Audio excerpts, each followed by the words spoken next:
Hello students, चलिए हम शुरू करते हैं अपना आगे का पार्ट, आगे के क्वेश्चंस। जो हमारा पेपर चल रहा था, ये पेपर चल रहा था हमारा यूपी पीसीएस का, जो पीएससी है, इसका प्री एग्जामिनेशन 2021 का पेपर 1 हम डिस्कस कर रहे हैं। ठीक है, तो चलिए इस सीरीज में हम आगे बढ़ते हैं। तो जो हमारा नेक्स्ट क्वेश्चन है, ये कह रहा है कि जो अंटार्कटिका है आपका, है ना, वहाँ पे भारत के जो परमानेंट और ऑपरेशनल रिसर्च सेंटर्स हैं, ठीक है, उनके नाम के बारे में पूछ रहा है। ठीक, तो बेसिकली ये टॉपिक जो है आपका, ये क्लास 6 में आता है। क्लास 6 की ज्योग्राफी में आपको देखने को मिलेगा। ठीक है, देखिए अंटार्कटिका कहाँ है आपका, ये आपका क्या है, ग्लोब है ना, अर्थ है। तो ये जो नीचे का पार्ट है ना, जो आपका साउथर्न हेमिस्फेयर वाला पार्ट है, हेमिस्फेयर नहीं मतलब जो साउथ पोल वाला हिस्सा है, यहाँ पे क्या आइस है पूरा। ठीक है, इस वाले रीजन को कहते हैं अंटार्कटिका। और यहाँ पर जो भारत की 3 साइट्स थी, एक थी भारती, दूसरी थी आपकी दक्षिण गंगोत्री, दक्षिण गंगोत्री, और तीसरी थी आपकी मैत्री। ठीक है, तो प्रेजेंट टाइम पे जो हमारी भारतीय साइट है और मैत्री साइट है, ये तो ऑपरेशनल है, और दक्षिण गंगोत्री अभी ऑपरेशनल नहीं है। तो देखिए यहाँ पर जो करेक्ट आंसर बनेगा वो बनेगा आपका ऑप्शन नंबर सी। ठीक है, तो ऑप्शन सी क्या हो गया, आपका करेक्ट आंसर हो गया इस क्वेश्चन का। चलिए फिर हम बात करते हैं अपने अगले क्वेश्चन के बारे में। ये क्या कहता है, कुछ पार्ट्स दिए हुए हैं, प्रोविजंस दिए हैं, और ये कहा है कि कहाँ के किन सोर्सेज से इसे लिया गया है। तो देखिए जो फंडामेंटल राइट है, इसके कौन से आर्टिकल्स हैं, ये जो है आर्टिकल नंबर 12 से आर्टिकल 35 तक कवर करता है। ठीक है, और ये आपका यूएसए से लिया गया है, और यूएसए में इसे फंडामेंटल राइट आपका यूएसए से लिया गया है। ठीक है, तो पहला ऑप्शन तो आपका क्या हो गया, सही हो गया। फिर DPSP, directive principle of state policy, ठीक है, ये लिया गया आपका आयरलैंड से, सही है। इसके जो आर्टिकल्स है वो आते हैं 36 to 51। ठीक है, और 51 ए जो आता है, इसके बाद जो नेक्स्ट पार्ट है इसका आर्टिकल, वो आपका क्या कहलाता है, फंडामेंटल ड्यूटीज़। ठीक है, और इनिशियली फंडामेंटल ड्यूटीज़ आपकी 10 थी, फिर बाद में एक अमेंडमेंट हुआ, उसके बाद फंडामेंटल ड्यूटीज़ की जो लिस्ट है उसमें एक और ऐड हो गया, तो अब वो 11 हो गई। उसके बाद आता है रेसिडुअरी पावर। रेसिडुअरी पावर जो है वो आपका लिया गया है कनाडा से। जो बची हुई पावर्स है वो कहाँ डाली गई, डालेंगे सेंटर में, उसकी बात करी गई कनाडा से लिया गया है। तो ये ऑप्शन आपका ऑस्ट्रेलिया से नहीं लिया है, तो ये आप क्या हो गया, आपका सही आंसर हो गया कि ये वाला जो मैच है, मैच ऑफ द फॉलोइंग वाला पार्ट, ये क्या है, गलत है। ठीक है, फिर जो थर्ड है इमरजेंसी प्रोविजन, इमरजेंसी प्रोविजन जो है हमारा जर्मनी से लिया गया है, बिल्कुल सही। और इसके लिए जो आर्टिकल आता है वो आता है 360। देखिए इमरजेंसी प्रोविजन जो है आपके 3 टाइप की इमरजेंसी लगती है। जो इमरजेंसी है वो 3 तरीके की होती है। पहली नेशनल इमरजेंसी, ठीक है, दूसरी आपकी फाइनेंशियल इमरजेंसी, फाइनेंशियल इमरजेंसी, तीसरी होती है आपकी प्रेसिडेंशियल रूल, या फिर आप उसे कहते हैं स्टेट इमरजेंसी। ठीक है, तो इन 3 टाइप की इमरजेंसी होती है, और इसका प्रोविजन हमने जर्मनी से लिया है। ठीक है, और इसके लिए आर्टिकल जो है वो 360 आता है। तो जो इस क्वेश्चन का आंसर है वो आपका ऑप्शन नंबर सी हो जाता है। ठीक है, चलिए फिर हम देखते हैं अपना अगला क्वेश्चन। क्वेश्चन कहता है कि नोबी और कांटो, ये प्लेन है, मतलब एक इलाके, जैसे हमारा इंडिया में क्या है, गंगेटिक प्लेन है ना, जो गंगेटिक प्लेन है हमारा, जो मोस्टली क्या है, नॉर्थ इंडिया का जो पार्ट है आपका, जो यूपी बिहार छत्तीसगढ़ झारखंड, ये क्या है, गंगेटिक प्लेन है आपका। ठीक है, तो वैसे ही नोबी और कांटो प्लेन्स जो है वो किस कंट्री में लोकेटेड है, कहाँ पर है। ठीक है, तो इसका आप डायरेक्टली आंसर ध्यान रखिए, इसका जो आंसर है वो है जापान। ठीक है, और जापान की कैपिटल क्या है, टोक्यो, टोक्यो। ठीक है, और यहीं पे क्या हुए थे आपके अभी, ओलंपिक्स हुए थे, ओलंपिक्स हुए थे, जहाँ पे जो हमारा एक गोल्ड मेडल है, गोल्ड मेडल ये जीता था नीरज चोपड़ा ने। ठीक है, क्लियर। चलिए फिर हम बात करते हैं अपने अगले क्वेश्चन की तरफ। इसमें कुछ स्कीम्स के नाम दिया गया है और ये कब लॉन्च हुई इनके बारे में पूछा है, ठीक है। और उसके बाद फिर इनका मैच द फॉलोइंग बनाया गया है। चलिए देखते हैं इसे ज़रा। तो ये है आपका क्वेश्चन। तो इसमें पहले पूछा है आम आदमी बीमा योजना, ठीक है। तो ये बेसिकली स्टार्ट हुई थी 2017 में, ठीक। उसके बाद हम बात करते हैं प्रधानमंत्री आत्मनिर्भर भारत योजना। ये लॉन्च हुई आपकी 2021 में, ठीक है। ये आफ्टर पेंडेमिक से रिकवर होने के लिए इस योजना को लागू किया गया, ठीक है। जब आपका कोरोना वायरस पेंडेमिक कोविड-19 चल रहा है, तो उससे जो लॉस हुआ उसे रिकवर करने के लिए इसको लॉन्च किया गया, इस स्कीम को। फिर आती है प्रधानमंत्री जन आरोग्य योजना। ये स्कीम जो है आपकी 2018 24 अप्रैल को, आई थिंक नहीं सॉरी 14 अप्रैल को लॉन्च की गई थी, ठीक है। और इसके बाद आपकी आती है प्रधानमंत्री सुरक्षा बीमा योजना। फिर आपका लास्ट ऑप्शन बचता है 2016। तो ये है इसका मैचिंग। देखिए कौन सा करेक्ट ऑप्शन बनता है हमारा। तो फर्स्ट का क्या है, ए का बन रहा है थर्ड, ए का थर्ड आपका कहाँ है, यहाँ है और कहीं तो है नहीं। तो आपका करेक्ट आंसर क्या हो गया, यहीं से मिल गया आपको, ठीक है।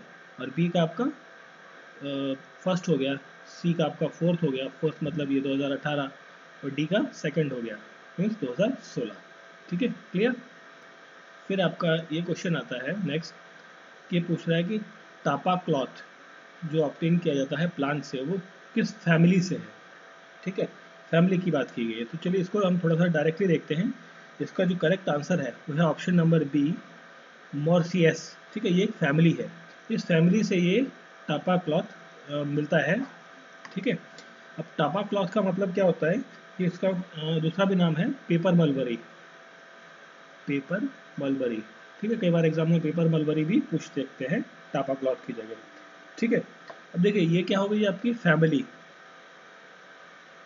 मोरेसी, ठीक है। मोरेसी जो है आपकी फैमिली हो गई।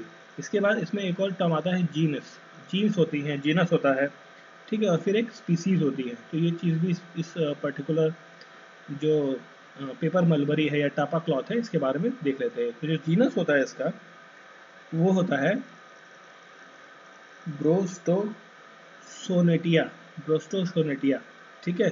और स्पीसीज होता है बी पेपीरेटिफेरा, ठीक है। तो ये इसकी स्पीसीज हो गई और ये इसका जीनस हो गया। तो बट इसका करेक्ट आंसर क्या है आपका, ऑप्शन नंबर बी, ठीक है।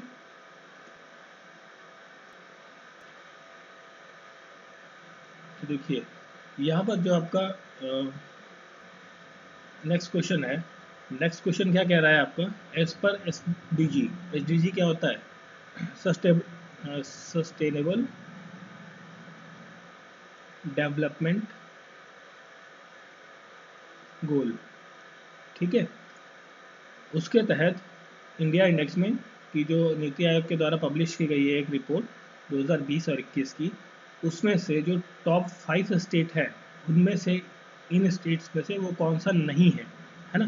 तो देखिए सबसे पहले तो हम इसमें टॉप 5 स्टेट देख लेते हैं। तो जो सबसे पहला स्टेट आता है वो है केरला, फिर सेकंड नंबर पे आपका हिमाचल प्रदेश एचपी, फिर थर्ड नंबर पे आपका आंध्र प्रदेश, ठीक है। फिर फोर्थ नंबर पे है इसमें गोवा, और फिफ्थ नंबर पे है आपका कर्नाटका, ठीक है। तो ये तो हो गई आपकी 5 लोगों की लिस्ट, 5 स्टेट्स की लिस्ट जो टॉप 5 में है। अब देखिए इसमें से कौन कौन सा है आपका इस लिस्ट में, आंध्रा है और गोवा है।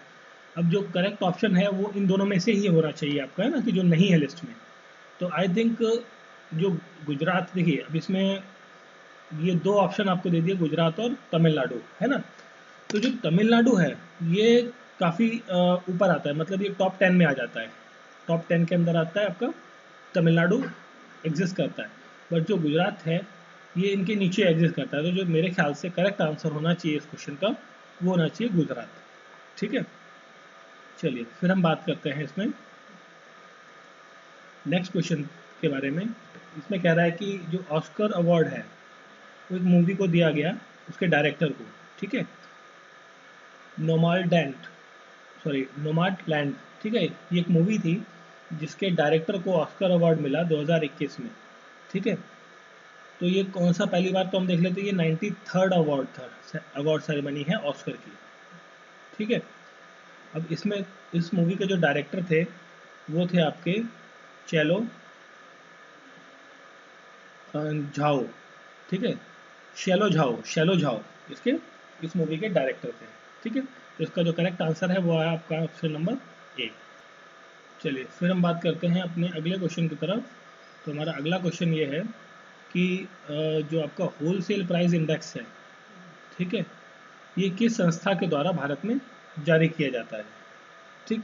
तो देखिए अभी पहले उससे आंसर से पहले हम इसके कुछ जो पॉइंट्स हैं इनके बारे में देख लेते हैं। तो जैसे ये आपका है RBI, reserve bank of India, ये 1935 में बना था, 1935 के एक्ट के बाद अकॉर्डिंग, ठीक है। और इसके जो आपके प्रेजेंट टाइम पे गवर्नर है वो कौन है, शक्तिकांत दास, जो है इसके प्रेजेंट टाइम पे गवर्नर हैं आपके आरबीआई के, ठीक है। और ये रेगुलेटरी बॉडी है किसकी, बैंकिंग सेक्टर में। फिर आता है आपका ministry of commerce and industry, ठीक है। तो इसके जो मिनिस्टर हैं, बेसिकली इसके मिनिस्टर हैं पीयूष गोयल, पीयूष गोयल। और पीयूष गोयल क्या है आपके, इससे पहले आपके रेलवे मिनिस्टर भी रहे हैं, ठीक है। और फाइनेंस मिनिस्टर कौन है, निर्मला सीतारमन। और इससे पहले वाले टर्म में ये निर्मला सीतारमन जी आपकी डिफेंस मिनिस्टर थी, ठीक है। और जो ministry of consumer affair and food and public distribution है, इसके भी मिनिस्टर है आपके पीयूष गोयल, ठीक है। तो देखिए अब हम बात कर रहे थे क्वेश्चन की, हमारे जो होल सेल प्राइस इंडेक्स है ये जारी किया जाता है ministry of commerce and industry के द्वारा, ठीक है। तो जो क्वेश्चन है इसका करेक्ट आंसर आपका ऑप्शन नंबर बी हो जाता है, ठीक है। चलिए फिर हम बात करते हैं अपने अगले क्वेश्चन की तरफ।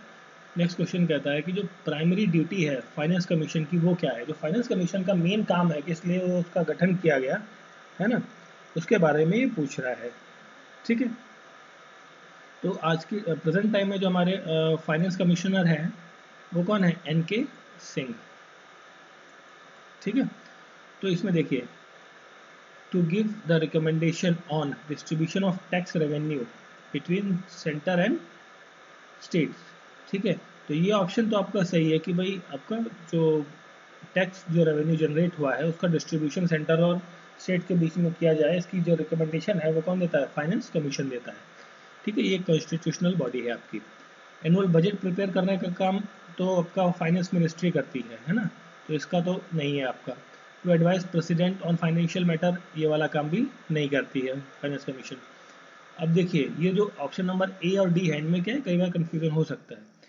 ऑप्शन डी क्या कह रहा है कि to allocate fund to various ministry and department and the union and state government, ठीक है। ये काम नहीं करती है, काम है बट ये प्राइमरी वर्क नहीं है। जो मेन प्राइमरी वर्क है वो आपका ऑप्शन नंबर ए है, जो टैक्स रेवेन्यू जनरेट हुआ उसको क्या है, डिस्ट्रीब्यूट करना है सेंटर और स्टेट के बीच में, ठीक है। तो करेक्ट आंसर हो गया आपका ऑप्शन नंबर ए। फिर है आपका नेक्स्ट क्वेश्चन, यहाँ पर एक थीम दी हुई है, द क्लॉक इज टिकलिंग, ये किस इनमें से इवेंट्स की थीम है। तो चले पहले इवेंट्स के बारे में देख लेते हैं। जो इंटरनेशनल योगा डे है हमारा, ये 21 जून को मनाया जाता है, राइट, ठीक है। और इसका जो थीम था इस साल का, जो 2021 का जो थीम था वो था योगा फॉर वेलनेस, ठीक है। फिर हम बात करते हैं इंटरनेशनल वुमेंस डे, ये आपका हर साल 8 मार्च को वुमेंस डे मनाते हैं हम लोग, ठीक है। और इसका जो थीम था वो था चूज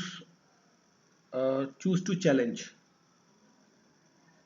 ठीक है। चूज टू चैलेंज था आपका थीम इंटरनेशनल वुमेंस डे 8 मार्च को। फिर है वर्ल्ड टीवी डे या ट्यूबरक्लोसिस डे, ठीक है। तो ये मनाया जाता है आपका, इसको भी हम देखते हैं, एक मिनट उससे पहले अभी हम देखते हैं world malaria day. World malaria day जो है वो 25 अप्रैल को मनाया जाता है हर साल, ठीक है। और इसका जो आपका थीम था वो था आपका reaching the zero, reaching the zero, ठीक है। देखिए मलेरिया क्या है, बारिश में मच्छर वगैरह होते हैं तो उसके बाद फिर जो मलेरिया बीमारी फैलती है उसकी रोकथाम के लिए मनाया जाता है उससे पहले ही। तो हम मलेरिया जो केसेस है उसको क्या करें, 0 कर दें। ठीक है, ये इस साल का जो थीम था। ठीक है, और जो आपका टीबी डे है, ट्यूबरक्लोसिस डे, इसका जो थीम था, इसका थीम था द क्लॉक इज टिकलिंग। ठीक है, तो जो आपका क्वेश्चन है 62, इसका जो करेक्ट आंसर हो गया वो क्या हो गया आपका, ऑप्शन नंबर सी। ठीक है, तो वर्ल्ड टीबी डे का जो थीम था क्लॉक इज टिकलिंग रहा इस साल का। ठीक है, चलिए फिर हम देखते हैं अपना अगला क्वेश्चन। हमारा नेक्स्ट क्वेश्चन है कि which of the following organisation launch the great reset. ठीक है, एक great reset initiative for recovery of global economy during the post कोविड-19 फेज। देखिए अब क्या है ना, कोविड-19 के केसेस कम हो गए, खत्म होने की कगार पर है ऑलमोस्ट, है ना, बट स्टिल कुछ केसेस आ रहे हैं डिफरेंट पार्ट्स ऑफ कंट्री में और वर्ल्ड में भी, है ना। तो उसके बाद जो है एक इनिशिएटिव लिया गया इसके लिए कि ग्रेट इंडिया रिसेट, हम चीज़ों को दोबारा से रिसेट करें ताकि जो दुनिया की अर्थव्यवस्थाएं हैं जो बिगड़ गई हैं वो क्या हो जाए, रिकवर हो सके। ठीक है, तो ये काम किसने किया, तो इसका जो करेक्ट ऑप्शन है, आंसर है, वो है वर्ल्ड इकोनॉमिक फोरम ने ये काम किया। ठीक है, और वर्ल्ड इकोनॉमिक फोरम के जो हेड है वो हैं आपके, हेड जो है इसके वो है आपके रेबिका ग्यूरिनपा। ठीक है, और देखिए इसमें और भी कुछ ऑर्गेनाइजेशन दी हैं जैसे वर्ल्ड बैंक, है ना। तो जो वर्ल्ड बैंक है इसके जो हेड है वो है डेविड मालपास। ठीक है, डेविड मालपास, और इसका जो हेडक्वार्टर है वो कहाँ है आपका, वॉशिंगटन डीसी में, यूएसए के अंदर। ठीक है, और इसके साथ आपका दिया हुआ है ओईसीडी। ठीक है, तो ओईसीडी क्या होता है बेसिकली, ओईसीडी होता है organisation for economic corporation and development. ठीक है, ये इसका फुल फॉर्म होता है OECD, operation economic organisation for economic corporation and development. ठीक है, और इसकी जो स्थापना हुई थी, स्टैब्लिशमेंट हुई थी, वो हुई थी 1961 में। ठीक है, फिर हमारा एक आता है लास्ट में, ये दिया हुआ है आपको यूएनसीटीएडी, है ना। यूएनसीटीएडी का फुल फॉर्म होता है United nation conference on trade and development. ठीक है, इसके अंदर 38 कंट्रीज हैं। ठीक है, और इसका जो हेडक्वार्टर्स है वो कहाँ आपका, जिनेवा स्विट्जरलैंड के अंदर। ठीक है, तो जो इस क्वेश्चन का जो करेक्ट आंसर है, वर्ल्ड इकोनॉमिक फोरम ने आपका ग्रेट रिसेट इनिशिएटिव स्टार्ट किया to recover the global economy के। ठीक है, फिर हम बात करते हैं अपना नेक्स्ट क्वेश्चन। ये क्वेश्चन कह रहा है कि इनमें से कौन सा ऑप्शन है जिसमें सनलाइट जो है सबसे ज़्यादा क्या रिफ्लेक्ट करती है कंपेयर टू अदर 3, है ना। देखिए सनलाइट का जो सन रेज है, जैसे आपका कोई सरफेस है, सन रेज यहाँ पड़ रही है, तो रिफ्लेक्शन कहाँ होगा, जितना ज़्यादा ब्राइट होगा या लाइट कलर का सरफेस होगा उतना ज़्यादा क्या होगा, रिफ्लेक्शन होगा। ये आपका बेसिक कॉन्सेप्ट आप सभी जानते हैं। देखिए सैंड डेजर्ट है आपका, ये क्या है, ऑलमोस्ट थोड़ा सा ब्राइट है, बट क्या है, ब्राउनिश वाइट है, ब्राउनिश वाइट में इसका कलर आता है। पैडी क्रॉप्स जो आपकी धान की फसल है, ये भी ब्राउनिश थोड़ा सा इससे हल्का सा डार्क कलर में आता है। फिर आता है पेरियार लैंड। पेरियार लैंड मतलब जो आपका मतलब एक बेसिकली लैंड की बात कर रहे हैं, समथिंग ब्राउनिश कलर में हल्का सा रहेगा। फिर आता है land cover with fresh snow. Snow क्या है आपकी, ये आपकी वाटर की बात कर रहे हैं ना। स्नो मीन्स ये क्या कम्प्लीटली वाइट है, वाइट में आता है ना, वाइट कह लीजिए या फिर नो कलर, है ना। तो इसमें क्या है, वाइट कलर बेसिकली रहता है, तो उसमें क्या है, रिफ्लेक्शन सबसे ज़्यादा होता है। ठीक, तो जो इस क्वेश्चन का करेक्ट आंसर है वो ऑप्शन नंबर सी है, कि जो लैंड आपका फ्रेश स्नो से कवर है, ठीक है, वहाँ रिफ्लेक्शन बहुत ज़्यादा होगा। और जो डार्क है, जितना ज़्यादा डार्क कलर होगा सरफेस का, वहाँ क्या है, रिफ्लेक्शन कम होगा, एब्जॉर्प्शन ऑफ लाइट ज़्यादा रहेगा। ठीक है, चलिए फिर हम देखते हैं अपना अगला क्वेश्चन। हमारा नेक्स्ट क्वेश्चन कहता है कि मैच ऑफ द फॉलोइंग है समथिंग, है ना। इसमें पूछ रहा है कि इनमें से कौन सा मैच नहीं है करेक्टली। ठीक है, तो देखिए जो separation of judiciary from executive, इसकी जो बात कही गई है वो आर्टिकल 50 में कही गई है, बिल्कुल सही जवाब, ऑप्शन है मैच है ये। और ये आता है डीपीएसपी के तहत, ठीक है। डीपीएसपी कहाँ थे हमारा 36 से लेके 51 तक हमारे जो डीपीएसपी के आर्टिकल्स हैं, आर्टिकल सारे आपके उसी के अंदर आ रहे हैं ये सारे, ठीक। फिर जो आर्टिकल नंबर 46 है वो आपके प्रमोशन के बारे में बात करता है, एजुकेशनल या economical interest of scheduled class and scheduled tribe. तो ये ऑप्शन भी आपका क्या है, बिल्कुल सही है, ठीक है।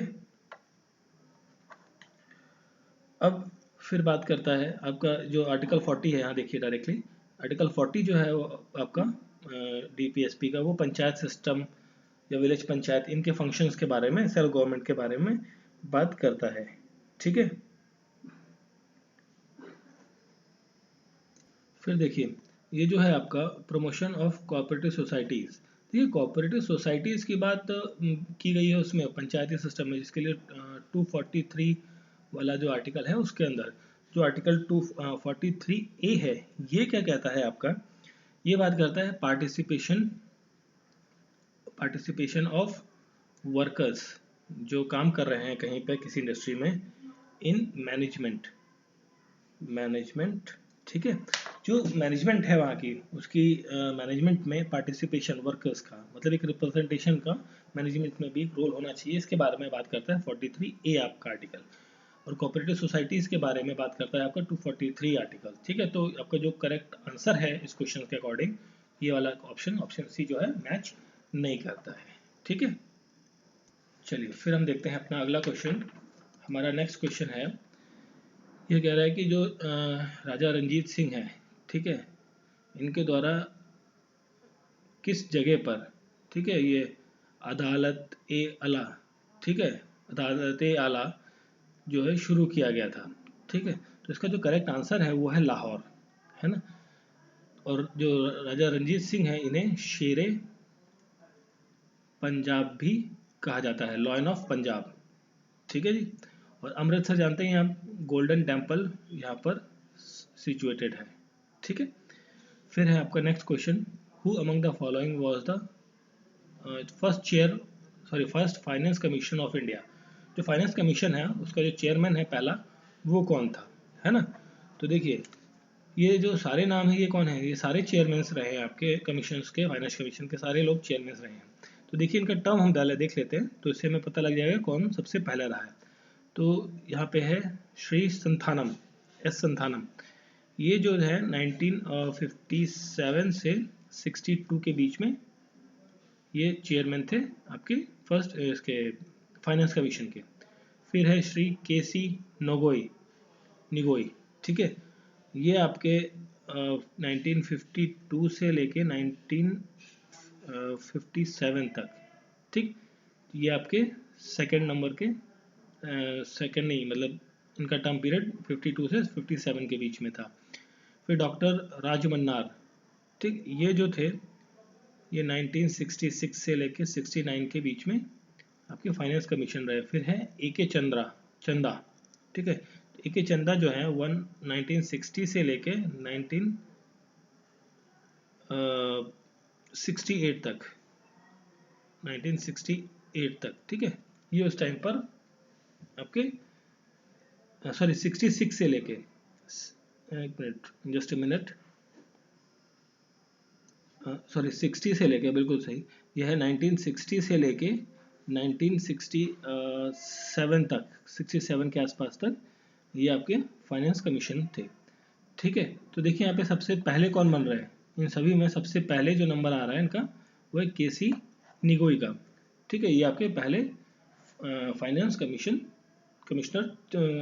के चेयरमैन थे, ठीक है। और जो प्रेजेंट टाइम पे आपके जो फाइनेंस कमीशन के चेयरमैन हैं वो हैं एन.के. सिंह, ठीक है। चलिए हमारा नेक्स्ट क्वेश्चन देखते हैं। जो नेक्स्ट क्वेश्चन है ये आपका बात करता है कि प्योरली रिलेटेड है उत्तर प्रदेश से। तो इसमें भी ये पूछा है कि जो बजट अभी आया था जून जुलाई के आसपास में, तो उसमें जो 2021-22 का जो बजट था उसमें किन स्कीम्स के बारे में बात की गई है ना। तो देखिए अभी देखते हैं, इसमें सबसे पहले हमारी है आत्मनिर्भर कृषक समवित विकास योजना, ठीक है। तो ये योजना जो है बेसिकली किसके लिए है, doubling the farmer income, doubling farmer income, ठीक है, फार्मर की जो इनकम है उसको डबल करने के प्रयास के तहत ये स्कीम है आपकी, ठीक है, और जिसमें के लिए लगभग 100 करोड़ का जो बजट है, बजट में 100 करोड़ का जो अमाउंट है वो इस योजना के लिए आवंटित किया गया है, ठीक है। फिर आता है आपका नेक्स्ट है, ये भी आपकी उत्तर प्रदेश के बजट में रही है, तो ये ऑप्शन तो सही है आपका। फिर है आपका मुख्यमंत्री सक्षम सुपोषण योजना। तो ये क्या है सक्षम सुपोषण, मतलब आपको नाम से पता लग रहा है न्यूट्रिशन से रिलेटेड ये समथिंग योजना है जिसमें न्यूट्रिशन दिया जाएगा, प्रॉपर डाइट वगैरह मिलेगी सबको, ठीक है। तो इसमें क्या है कि जो बिलो 5 ईयर्स के बच्चे हैं, 5 साल से बिलो वाले जो बच्चे हैं, लोग हैं, उनको क्या है एक प्रॉपर डाइट मिलेगी, और उन गर्ल्स को मिलेगी जो 11 से 14 साल की बीच में गर्ल्स जो हैं, ठीक है, उनको भी इस योजना का लाभ मिलेगा। तो ये भी इस बजट में रखा गया है, ठीक। फिर है मुख्यमंत्री प्रवासी श्रमिक उद्यम विकास योजना। तो ये वाली जो योजना है ये भी बजट में आई आपकी। इसके तहत जो प्रवासी मजदूर हैं, माइग्रेंट वर्कर्स जो हैं, जो कोविड के टाइम पर, ठीक है, या कोविड के बाद जो उनकी जॉब छूट गई, रह गई, निकल गए, जॉब नहीं रही उनके पास, और वो बाकी राज्यों से वापस उत्तर प्रदेश आए अपने राज्य, तो उन लोगों को कुछ रोजगार मिले, काम मिले, तो उसके रिलेटेड ये योजना लाई गई इस बजट के दौरान, ठीक है। तो देखिए अब हमारा 3 जो चीज़ें हमने देख ली, इन तीनों चीज़ों, ये क्या है आपकी, ये यूपी से रिलेटेड आपकी स्कीम्स हैं। तो ये स्कीम के लिए देखिए पहला ऑप्शन आपको क्या बन रहा है, जो करेक्ट आंसर है आपका वो बन गया आपका ऑप्शन ए, ठीक है। अब देखिए युवा उद्यमी विकास योजना, ये क्या स्टेट की नहीं है, ये सेंट्रली स्पॉन्सर्ड है, सेंट्रली स्पॉन्सर्ड स्कीम है, ये केंद्र सरकार के द्वारा लागू की गई योजना है, ठीक है। तो आपका करेक्ट आंसर क्या हो गया, ऑप्शन नंबर ए। चलिए फिर हम देखते हैं अपना अगला क्वेश्चन। हमारा नेक्स्ट क्वेश्चन है नेट जीरो गोल फॉर 2050, 2050 के लिए नेट जीरो गोल का जो लक्ष्य है उसके संदर्भ में पूछा जा रहा है कि कुछ स्टेटमेंट दी गई हैं कि इनमें से कौन सी सही है कौन सी नहीं है। तो देखिए नेट ज़ीरो इमिशन में क्या किया गया है कि कंट्रीज़ को जो अपना इमिशन है वो 2050 तक क्या कर देना है, ज़ीरो कर देना है, ठीक है। इमिशन किसका, जो आपकी ग्रीन हाउस गैसेज है, ग्रीन हाउस गैसेस, जैसे CFC हो गया है ना, क्लोरोफ्लोरोकार्बन हो गया, मीथेन हो गया, इन सब का जो इमिशन है निकलता है जो पर्यावरण में जाती हैं, इसको रिड्यूस करते करते 2050 तक उसे ज़ीरो कर देना है। तो इस जो नेट ज़ीरो के गोल में ये वाला ऑप्शन आपका पहला पॉइंट सही है। फिर जो पॉइंट 2 कहता है कि कंट्रीज़ का जो इमिशन है कंपनसेट करेगा और रिमूव करेगा ग्रीन हाउस गैसेस को फ्रॉम एटमॉस्फेयर से, बात दोनों जो स्टेटमेंट्स है आपकी सही जा रही हैं नेट ज़ीरो गोल से रिलेटेड। तो आपका जो करेक्ट आंसर बनेगा इस क्वेश्चन का वो बनेगा option number C, both 1 and 2।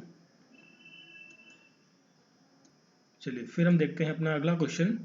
तो हमारे नेक्स्ट क्वेश्चन क्या कहता है कि इनमें से जो आपकी ये आइलैंड्स दी हुई हैं, आइलैंड्स के नाम दिए हैं, कहाँ पे हैं, इंडोनेशिया में, ठीक है। अब इंडोनेशिया कहाँ है आपका, इंडोनेशिया जैसे आपका सपोज ये भारत है ना, तो भारत के नीचे जो ऑस्ट्रेलिया है इधर इस तरफ में, है ना, तो ऑस्ट्रेलिया और भारत, और जो इधर ये म्यांमार आपका बर्मा वगैरह आ जाता है, थाईलैंड वगैरह, तो इसके बीच में एक लंबी चेन है, यहाँ पे क्या है इंडोनेशिया, ये है इंडोनेशिया, ठीक है। लंबी चेन है, बहुत सारे आइलैंड्स हैं, नंबर ऑफ आइलैंड्स है।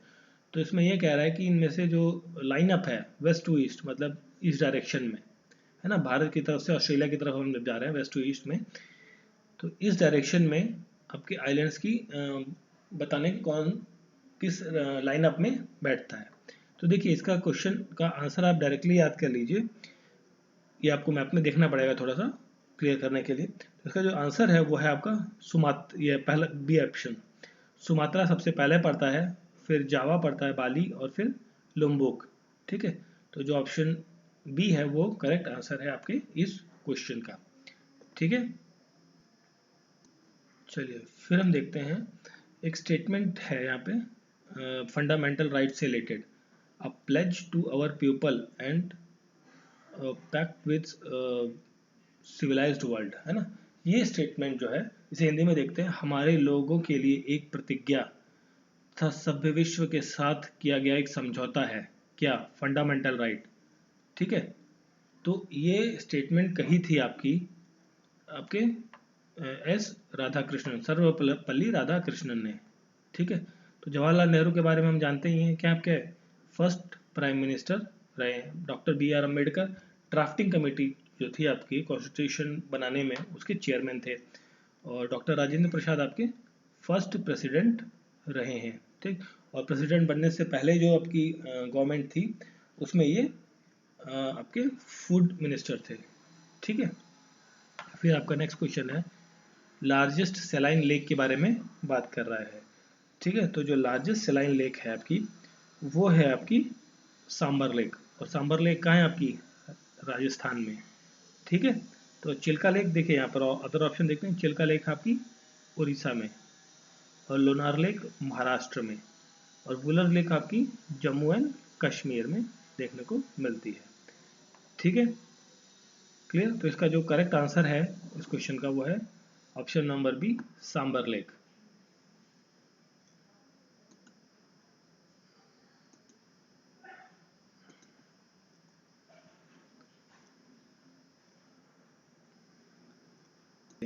ये है आपका जो नेक्स्ट क्वेश्चन,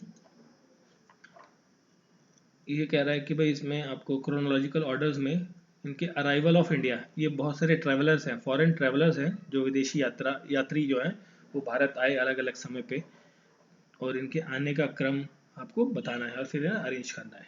ठीक है, तो देखिए सबसे पहले हम सभी के टाइम पीरियड को देख लेते हैं, कब कब कौन कौन आया है ना।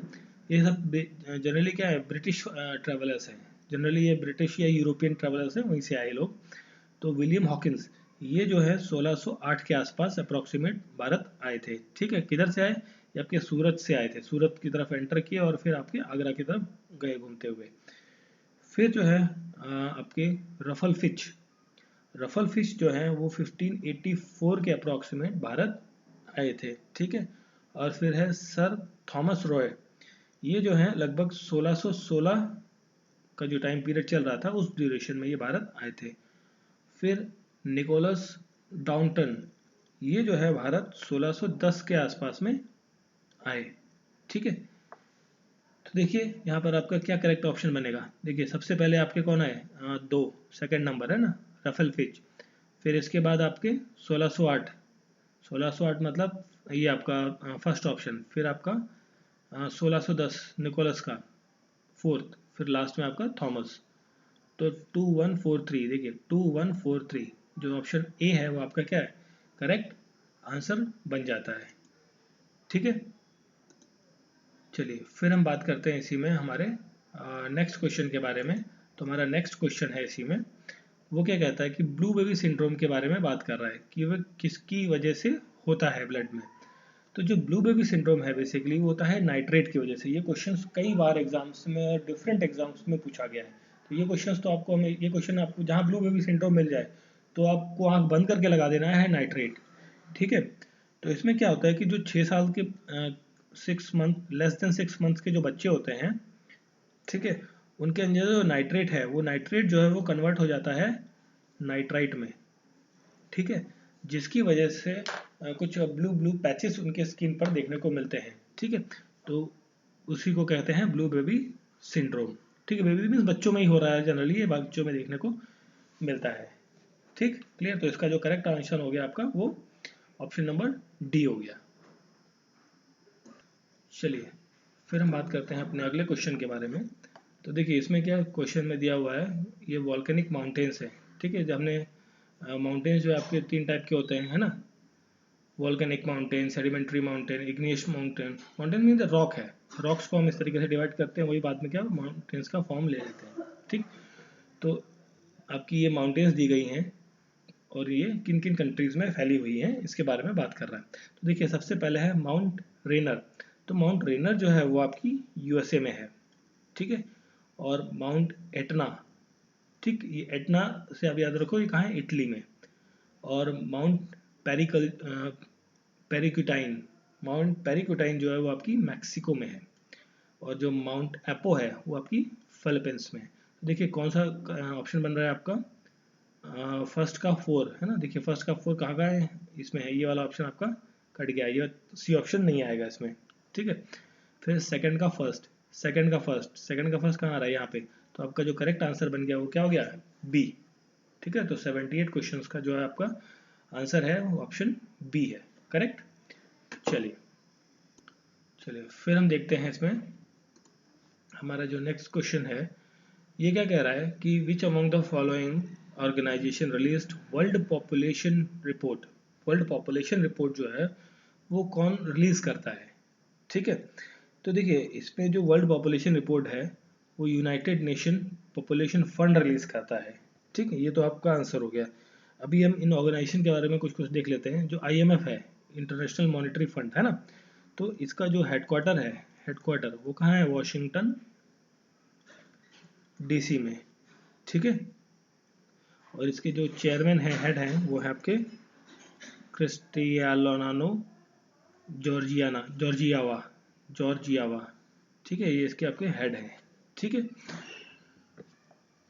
और फिर हम देखते हैं यूनाइटेड नेशन पॉल्यूशन फंड जो है ये आपका बना था 1969 में। ठीक है, और इसका जो हेडक्वार्टर है वो आपका न्यूयॉर्क सिटी में इसका हेडक्वार्टर है। ठीक है, और इसकी जो चेयरमैन है वो है आपकी नटालिया कानम। ठीक है, फिर हम बात करते हैं वर्ल्ड हेल्थ ऑर्गेनाइजेशन। ये नाम आपने पिछले पेंडेमिक के ड्यूरेशन में काफ़ी बार सुना होगा। तो इसकी जो स्थापना जो वर्ल्ड हेल्थ ऑर्गेनाइजेशन है, ठीक है, वर्ल्ड हेल्थ ऑर्गेनाइजेशन जो है इसकी जो स्थापना हुई थी वो थी 1948 में लगभग, और इसका जो हेडक्वार्टर है वो क्या है, जिनेवा स्विट्जरलैंड में। ठीक है, फिर हम बात करते हैं UNDP, United Nation development programme की। ठीक है, ये जो है इसका भी हेडक्वार्टर कहाँ है आपका, न्यूयॉर्क में, और इसकी जो स्थापना हुई थी ये हुई थी 1905 में। ठीक है, तो जो आपका क्वेश्चन है इसका जो करेक्ट आंसर है वो आपका ऑप्शन नंबर बी है। यूनाइटेड नेशन पॉपुलेशन फंड जो है रिलीज करता है वर्ल्ड पॉपुलेशन रिपोर्ट को। ठीक, फिर हम बात करते हैं अपने अगले क्वेश्चन के बारे में। स्टैचू ऑफ पीस ये कहाँ सिचुएटेड है, भारत में।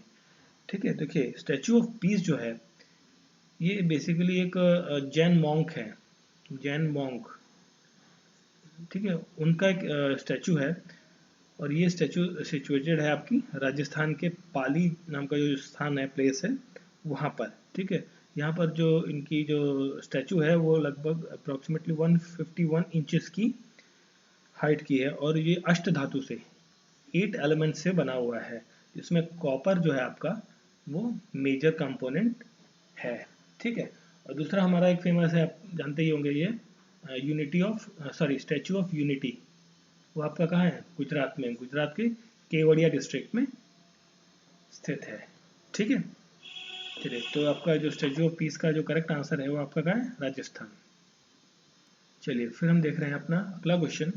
इसमें क्वेश्चन में कह रहा है कि जो स्टेट पब्लिक सर्विस कमीशन है, SPSC है ना, जैसे आपका गुजरात पब्लिक सर्विस कमीशन हो गया, बिहार पब्लिक सर्विस कमीशन हो गया, Uttar Pradesh public service commission हो गया, ये सब जो पब्लिक सर्विस कमीशंस हैं इसके मेंबर्स को हटा कौन सकता है, रिमूवल का जो राइट है, अधिकार है, वो किसके पास है, गवर्नर के पास नहीं। देखिए इसका जो गवर्नर के पास जो राइट है वो है इसको अपॉइंट करने का, अपॉइंटमेंट का। ठीक है, अपॉइंटमेंट का जो अधिकार है वो गवर्नर के पास रहता है, तो पहला ऑप्शन तो नहीं रहा आपका। फिर गवर्नर आपका ये भी कट जाएगा, दोनों ऑप्शन आपके कट हो गए। फिर आपकी बारी आई, देखिए यहाँ पर भी एक गवर्नर दिया हुआ है ना, तो गवर्नर का जितना पार्ट हो गया वो अपने ऑटोमेटिकली कट गया। ठीक है, एलिमिनेट हो गया। फिर आपका जो करेक्ट आंसर हो गया president, after inquiry conducted by the Supreme Court. Supreme Court जो इंक्वायरी कंडक्ट करेगा पर्टिकुलर मेंबर के बारे में कि इसको हटाना है या नहीं हटाना है ना, उसकी रिपोर्ट के आधार पर प्रेसिडेंट जो है निर्णय लेते हैं कि उसको हटाया जाए। ठीक है, हटाया जाए या नहीं हटाया जाए उस पर्टिकुलर मेंबर को स्टेट पब्लिक सर्विस कमीशन की। ठीक है, अपॉइंटमेंट गवर्नर के थ्रू होगी, बट रिमूवल का जो प्रोसेस या इम्पीचमेंट का प्रोसेस है वो थ्रू प्रेसिडेंट होता है। ठीक,